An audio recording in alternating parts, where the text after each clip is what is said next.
today's episode of PJ and the Beard, we're going to be taking a look at a guitar.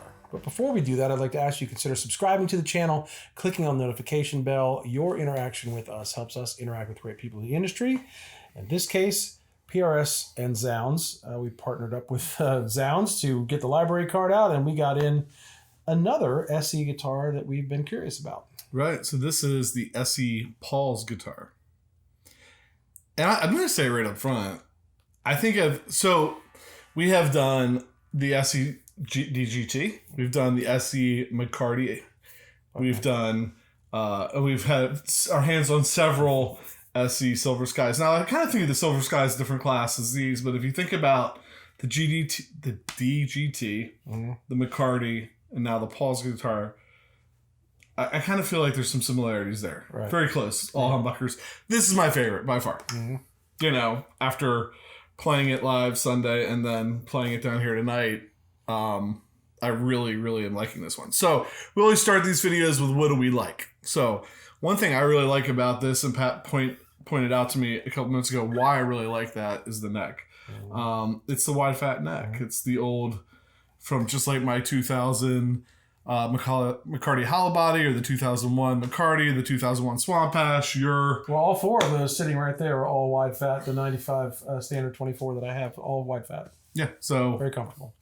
Yeah, I mean, so this is like, I mean, I've been playing that McCarty up there for what, 20 years or more, and so that feels like home. Sometimes when you get into like the import guitars, the electronics, these are good. Yeah, they're all good. So the taper on one of the things I've always loved about PRS guitars, the taper on the volume pot's really good. So when you roll it back, they clean up, but they don't lose all their high end. And in the jam that we do later, you'll see me working that volume knob a lot because it's nice. And you know what? I like the little mini toggles. I'm sure there's people out there that don't. I don't mind the push-pull, but with the mini toggles, we can now split one and not split the other one, which is an advantage over maybe the McCarty or whatever I have up there. And I think the comment I read is previously that feature was only available in private stock guitars. That particular switching. Right. So that's nice. Takes a little bit of getting used to, but like the Michael Dolan we have up there has toggles for the pickups, and once you get used to where they're at, it's just as fast as hitting that. To you, what do you want to? Anything you want to add? I mean, some of it for me, I can start with the aesthetics. I do like the black tuning buttons, just different. I think it's great because that's a black sunburst or black gold, maybe. Yeah. And with that black gold, my knock on part of the SEs is I miss the carve. I miss the carve on the tops, right? And some of them have the shallow violin. I think when that darker top, the sunburst, the way that is, I think that's really well done. The amber knobs, I think, go well with that. And I like the pickup rings are different shape, almost harken to the narrow field pickups, but they're not narrow field. They're TCIs, which is the first experience we've had with TCIs, either in a core or an import guitar. And I thought there was a lot of clarity in those pickups. You'll hear as we go through different things we did with it. Real easy guitar to play. And when I looked it up again, we'll recover the same ground. When I looked and saw what that neck was, I'm like, oh, that makes sense as to why it just feels right. It feels good to us. And I do like they're faux abalone, but the birds are really, really cool on this one too. So aesthetically, I think knocked it out of the park. Of course, it is, the boss's guitar. It's the signature series of the guy who writes his signature on the top. So it is that. Yeah, it's really, we enjoyed it.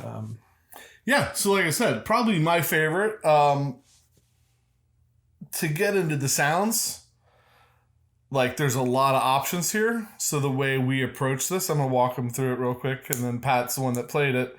If both of these switches are down, you're in full humbuckers. So Pat started with this back in the bridge full humbucker. First thing you'll see, split that humbucker. Then he goes to middle with that still split, that in the humbucker. Pushes that down, both humbuckers, pulls this up, humbucker the next split, up to just the next split, and then finally neck humbucker. So we kind of walk through all the different phases. There'll be a quiz and I'll fail. But good luck. But you've been told what we do. You'll definitely hear the differences. Yeah, and that's the thing. I mean, the big thing that you should be watching for isn't, which positions which, as much as can you hear the difference between each flip of a switch, and you really can. It sounds really nice.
So there's our clean tone, and plenty of them, right? So that was all of the pickup selection options, and we played it through the Tyler JT22, through the EchoTour, the DLS EchoTour. That's what you heard on there. So what we like to do with guitars is like, how would we use them, right? So we're going to do a jam here, and the Beard's going to play through the old school Barber, his OG, I think, or maybe the second OG Barber Electronics, through that EchoTour. Through the Tyler, I played a newly acquired Silver Sky SE Dragon Fruit through a Carbon Copy Deluxe, through the Fender Hot Rod Deluxe, and this is what we did. I'm just laughing because if somebody, there's shills, right? This dude is. I bought this one. This is our third SE. Like if you think that we're kidding about liking some of these guitars, Pat now has. I bought 2 of my own. Yeah, we now have 3. SE Silver Sky sitting down here. Here's the jam.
So in that little jam, I started with the neck pickup and with it split, and then at some point popped that down and make it a full humbucker, went back to the bridge, worked the volume knob a lot. I really like the way this guitar reacts. Like I said, I played it live on Sunday, and there wasn't, I just really like the way it reacts. The electronics react to your fingers, react to your amp.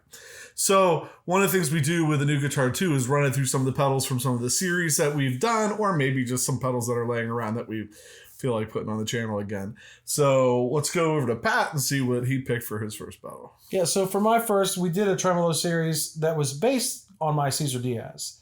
Pedal Pawn makes the Chicken Quiff, which is sort of their take on a Diaz. Unashamedly, they do a lot of Diaz style pedals. So I grabbed the Chicken Quiff and I played it with the EchoTour. I think I had it on full on the neck and split in the bridge, and I played this.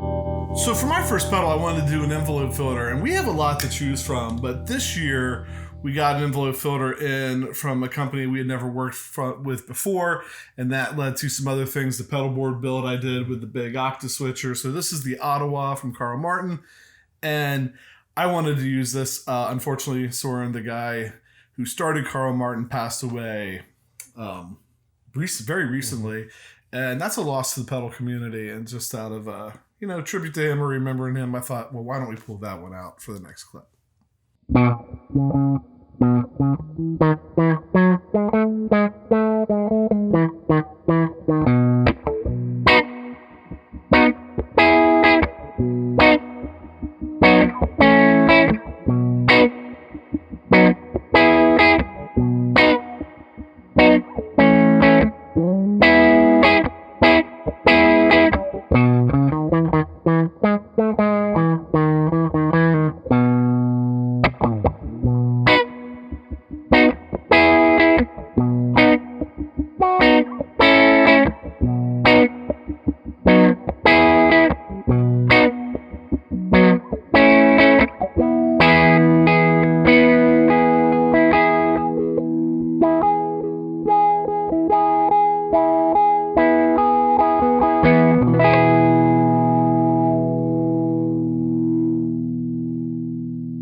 So for the next clip, I wanted to use something with drive because I did a clean with the tremolo. I want to use something with drive. Whenever I think about drive, I think about bridge pickup, fully wide open. And so I thought, well, what else can I do? So I grabbed the DLS Effects Reckless Driver. This is not the Alex Lifeson version, but it is one that he's modified for Alex Lifeson. And so then I thought, well, what better thing to do if I'm going to play in a bridge pickup with a lot of drive that Lifeson would use? Well, I'm going to throw a chorus on top of it. So this is a newly acquired CV2 chorus waves from DLS Effects as well. And just to complete the trifecta, I played the DLS EchoTour. So it was all DLS for this. Not, again, like an homage to Alex Lifeson, not an Alex Lifeson ripoff, because I like these guys. I can't play like them, but I like what they do. So here you go.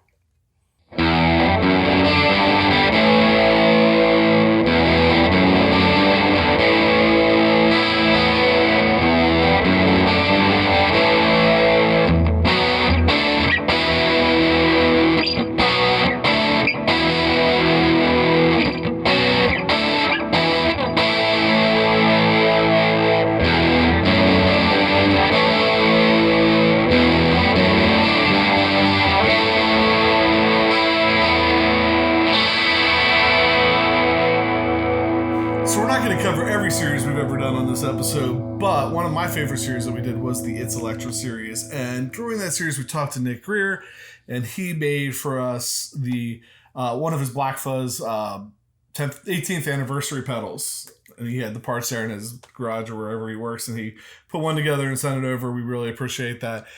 This pedal sounds great when you do this. You take this knob and you go all the way over here. Nick Greer, Black Fuzz.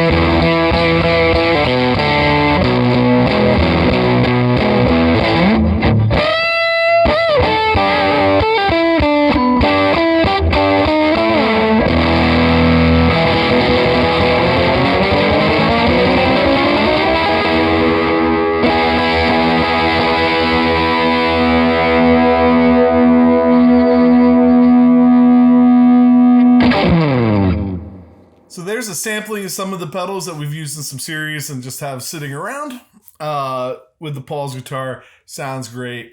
Let's set up the final jam and then get into some final thoughts. So just so you know, stick around for that final jam. In that, Pat played the Paul's guitar with his trusty old tube screamer and the DLS EchoTour. And I just kind of moved over into his spot. We used the same MXR pedal he used, and I grabbed the DGT to do some rhythm stuff. So that jam's coming up. But before we do that, final thoughts. I liked it. I will tell you, I know there's a shocker, right? I like a lot of things, but Mikey likes it. But it was funny because all the stuff gets sent here, right, to the headquarters, the HQ here, right. So he has the advantage of opening it and looking at it and playing it, and he played it and he's telling me, he goes, I don't know, I think this is the best SE that I've played so far. I'm like, okay, I'll wait and see. Then he brings it to church where we play together. And he played really great. Like there were no barriers, right? So he's playing a brand new guitar and there were no barriers. He played really well. So for me, that's a glowing statement about the guitar. And so I'm playing it for the first time tonight. And I did like, I like the feel of the neck, kind of recapping some of the things we like. I really like the feel of the neck. I thought the pickup selections were great. I think every one that I clicked into sounded good. I went through probably 3 different ones in the jam. 3 different pickup selections. I think it reacted well to the Tube Screamer. No matter how much drive I put on it, I felt there was clarity in each of the notes. I think it's great. Like I said, it's got the boss's name on it, so you kind of expect it to be pretty good. But I didn't expect it to be that good. Right. I do. I like it. Yeah. I think that's my final thought. I like it. I like it a lot. I do. The DGT is great. The McCarty, it's good. Great. Of those two, I was kind of leaning towards the DGT. Right. And now this one's here. This is my favorite. Now, this doesn't mean it's better than the other ones, I guess, but this, hands down, my favorite of the 3 that we've had so far. And even over the SE Silver Sky for me, too. This is my favorite SE that we've played. I don't think there's much more to say. Right. Other than, hey, thanks for watching. And if you hit that subscribe button or click the notification bell or click the like button or leave a comment or any of that stuff, we really appreciate it because all those interactions are what help us interact with people like Zzounds and PRS to bring in cool stuff to share with you. And that helps out a lot. We appreciate it. And I think with that, I'm PJ on behalf of the Beard, reminding no matter what you hear, you never have too much gear.